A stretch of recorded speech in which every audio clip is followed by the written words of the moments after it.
Wonderla toilet cleaning ను సులభంగా మార్చే పవర్ఫుల్ ప్రొడక్ట్ ఎలిమ్ టాయిలెట్ క్లీనర్.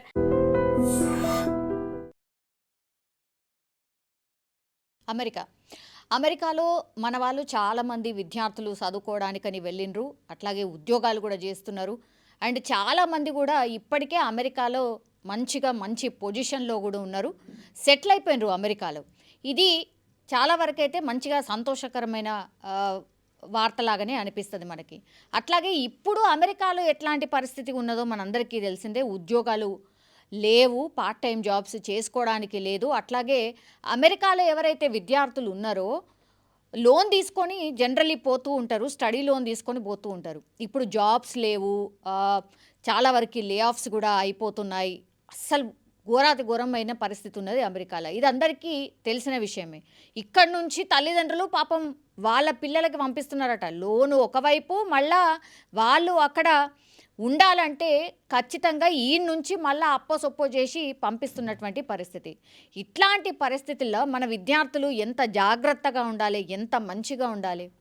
కొన్ని ఇన్సిడెంట్స్ నిజంగానే అరే ఎందుకు ఇట్లా చేస్తున్నారు, ఇంత ఘోరంగా అవసరమా, నిజంగా బతకలేని పరిస్థితుల్లో వచ్చేయచ్చు కదా ఇండియాకి, మరీ ఇంత దిగజారిపోయి ఉండాలా అనేటువంటి సంఘటనలు కొన్ని జరుగుతూ ఉంటాయి. ఇప్పుడు మన తెలుగు విద్యార్థి 26 సంవత్సరాలు మాత్రమే, ఆయన పేరు వచ్చేసి కిరణ్.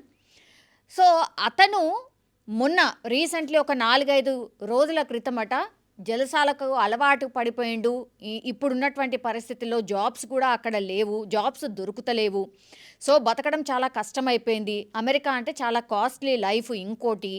సో ఇవన్నీ కాకుండా ఇంకా జలసాలు అంటే మీ మందు తాగడం అనుకోండి, లేకపోతే అటో ఇటో తిరగడం అనుకోండి, ఇట్లా లావిష్గా బతకడం అలవాటైపోయిన వాళ్ళు కొంతమంది ఉంటారు. పని చేయడం చేత కాదు ఒకటి, ఇంకోవైపేమో పూర్తిగా ఖర్చు అలవాటైన వాళ్ళు కొంతమంది ఇట్లా దొంగతనాలకు పాల్పడుతున్నారు. అమెరికాలో దొంగతనం చేస్తూ ఈ కిరణ్ అనే అబ్బాయి, ఆయన టెక్సాస్లో పట్టుబడ్డాడు. $560కి సంబంధించిన సన్ గ్లాసెస్ని దొంగిలించిండు. సో ఆ షాప్ యజమాని ఎవరైతే ఉంటారో, టెక్సాస్కి సంబంధించిన షాప్ యజమాని, ఆయన గమనించలేదట. అంటే కస్టమర్స్ వస్తూ పోతూ ఉంటారు కాబట్టి అట్లాగే ఆయన కూడా పెద్ద గమనించలేదు. అండ్ ఇంకోటి ఏంటంటే ఇట్లా చాలా రేర్గా జరుగుతుంటాయి ఇట్లా దొంగతనాలు. అమెరికాలో దొంగతనం అనేది చాలా తక్కువగా వింటూ ఉంటాం. సీసీ కెమెరాలు ఉంటాయి, టెక్నాలజీ ఉంటుంది, ఫుల్ వ్యవస్థ ఉంటుంది కాబట్టి వాళ్ళు పెద్దగా గమనించుకోరు కస్టమర్స్ని అటెండ్ చేయడం. అంతే తప్పించి ఇట్లా ఎవరైనా దొంగతనం చేస్తారా, దొంగిలిస్తారా అనే దాంట్లో అసలు ఉండరు. సో ఏమైందో తెలీదు, $560 విలువ చేసేటటువంటి సన్ గ్లాసెస్ చోరీకి గురైనాయి. అంటే ఎక్కడైతే పెట్టి ఉంటాయో, అంటే డిస్ప్లే కోసం పెట్టుంటాయి కదా, ఆ డిస్ప్లే ప్లేస్ నుంచి మిస్ అయింది. దీంతో ఆ షాప్ యజమాని ఏం చేసిండంటే సీసీ కెమెరాని చెక్ చేసినప్పుడు ఆయన డీటెయిల్స్ పూర్తిగా, నేను చెప్పినట్టుగా అమెరికాలో పూర్తిగా టెక్నాలజీ ఫుల్గా అందుబాటులో ఉంటుంది కాబట్టి ఆయన డీటెయిల్స్ అన్నీ కూడా వచ్చేసినాయి. దీంతో వాళ్ళు ఏం చేసిందంటే ఈ టెక్సాస్లోనే ఉంటాడు కాబట్టి ఈ అబ్బాయి ఎక్కడ రూమ్ ఏంది, కథ ఏంది, ఐడి నెంబర్ ఏంది, అంత మొత్తం వచ్చింది.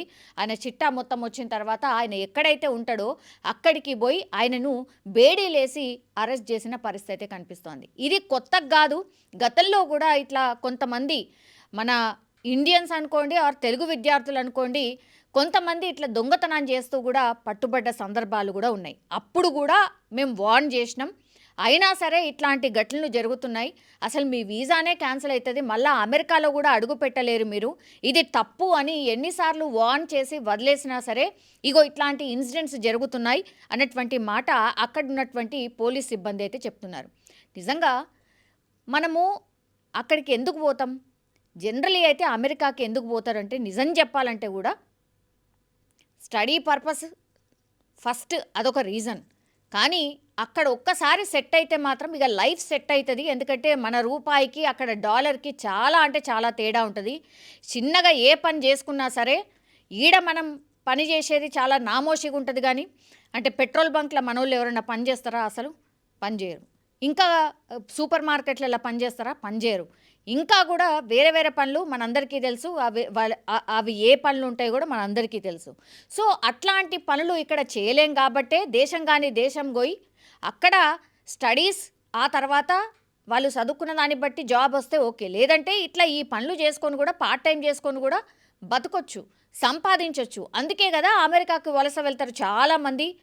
అక్కడికి వెళ్తే సెటిల్ అయిపోతారని నమ్మే పోతారు కదా. కానీ ఇట్లాంటి పనులు చేసినప్పుడు మాత్రం నిజంగా మన ఇజ్జత్ పోయినట్టే కదా. ఇంత ఘోరంగా దిగజారిపోయి ఇంత దారుణంగా దొంగతనం చేసి మరీ బతకాలన్నా, దొంగతనం చేసి అంత పరిస్థితి తెచ్చుకోవన్నా, నిజంగా బతకలేని పరిస్థితి ఉంటే వచ్చేయండి, మీ ప్రాంతానికి మీరు వచ్చేయండి. ఇక్కడికి వచ్చిన తర్వాత ఏదో ఒకటి ఉంటుంది పని చేసుకోవడానికి. కానీ అక్కడికి పోయి మన తెలుగు వాళ్ళ ఇజ్జత్ తీయద్దు, అట్లాగే మన ఇండియాకి సంబంధించిన కూడా ఇజ్జత్ తీయద్దు. ఎందుకంటే మనకు తెలుసు ట్రంప్ ఎట్లా ఆల్రెడీ ఆయన ఉక్కు పాదం మోపుతున్నాడు. అసలు వీసాలే లేకుండా చేస్తున్నాడు, వీసాలే ఇస్తలేడు, అసలు స్టూడెంట్ వీసాలే ఆపేసిండు. ఇంత ఘోరమైన పరిస్థితిలో కూడా ఇట్లాంటి పనులు చేస్తే ఎట్లా? చాలామంది అక్కడ ఉన్న వాళ్ళు కూడా ఇబ్బంది పడతారు. అంటే ఇండియన్స్ని చూస్తేనే అదో రకంగా చూడడం స్టార్ట్ చేస్తారు. సో ఎందుకు ఇట్లాంటి పనులు చేయాలా? నిజంగా అట్లాంటి సిచ్యువేషన్ ఉంటే వచ్చేసేయండి తప్పించి ఇట్లాంటి పనులు అయితే చేయకండి. అక్కడున్న వాళ్ళని మన వాళ్ళనైతే ఇబ్బంది పెట్టకండి. ఇది చాలామంది కామెంట్ చేస్తున్న పరిస్థితి. అక్కడి వాళ్ళ అభిప్రాయము ఇది. నిజంగా ప్రస్తుతం ఉన్నటువంటి సమాజం దేనికి ప్రయారిటీ ఇస్తుంది? ఆర్థిక సంబంధాల చుట్టూ మాత్రమే తిరుగుతుంది. మళ్ళీ ఎన్నికలంగానే చాలా విరక్తి కలుగుతాను. మంచి అనిపిస్తుంది కదా, లేడీస్ కూడా ఛాలెంజింగ్ జాబ్స్ చేసినప్పుడు చాలా బాగుంటుంది. ట్రాఫిక్ అసిస్టెంట్స్ గా నియమించిన ట్రాన్స్జెండర్స్ అందరితో సాల్యూట్ చేయించుకుంటున్నారు. ఫుడ్ డెలివరీ ఇవ్వటానికి వెళ్ళినటువంటి డెలివరీ బాయ్ అనిల్ పై కళ్ళ ముందు